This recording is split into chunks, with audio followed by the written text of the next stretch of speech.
Non filers की category खत्म, जायदाद और बैनुल-अक़वामी सफ़र अकाउंट खोलने पर पाबंदी होगी। FBI ने नॉन फाइलर्स को निशाना बनाने के लिए मुतअद्दिद पाबंदियां मुतारिफ कराने का ऐलान किया ताकि टैक्स कंप्लायंस को बढ़ाया जा सके और टैक्स बेस को वसी किया जा सके। नॉन फाइलर्स कैटेगरी को ख़त्म कर दिया जाए। इब्तदाई पाबंदियों में जायदाद की खरीदारी, गाड़ियों की खरीदारी, म्यूचुअल फंड्स में सरमायाकारी, करंट अकाउंट्स खोलने और बैनुल-अक़वामी सफ़र, मजहबी सफ़र के अलावा शामिल हैं।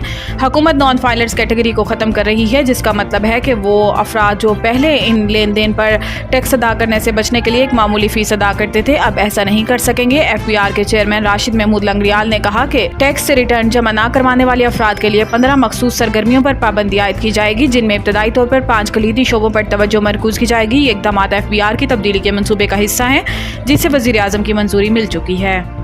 IMF की कड़ी शराइत पूरी कर दी हैं। कुछ का ताल्लुक चीन से था। वज़ीर आज़म ने कहा है कि IMF का कुछ शराइत का ताल्लुक चीन से था। चीन ने दोबारा हाथ पकड़ा और माजी की तरह ताउन किया। इन्होंने कहा कि चीनी क़यादत सऊदी अरब और UAE का शुक्रगुजार हूँ। इनके ताउन के बगैर ये मुमकिन नहीं था। वज़ीर आज़म का कहना था कि इज्तिमाई काविशों से हुकूमत और इदारों ने मिलकर मुआशी चैलेंजेस को कबूल किया। दिन रात मेहनत से मुआशी इशारियों पर बतदरीज बेहतरी आ रही है। वज़ीर आज़म शहबाज शरीफ की तुर्किया के सदर रजब तैयब एर्दोगान से भी मुलाकात की। दोनों रहनुमाओं की जानिब से मुख्तलिफ मामलात पर सेर हासिल गुफ्तगू की गई।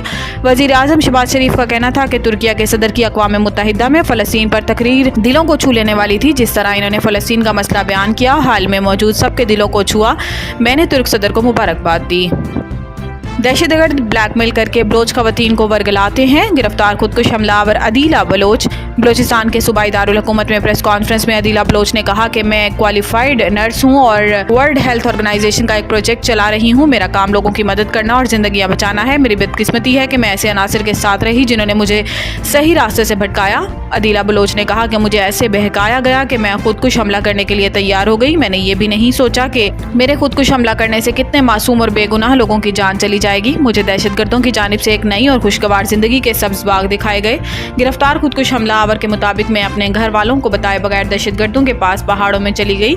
वहां जाकर मुझे एहसास हुआ कि यहाँ मुश्किलात और सख्त जिंदगी के सिवा कुछ भी नहीं। मेरे अलावा वहाँ और भी बहकाए हुए बलोच नौजवान मौजूद थे।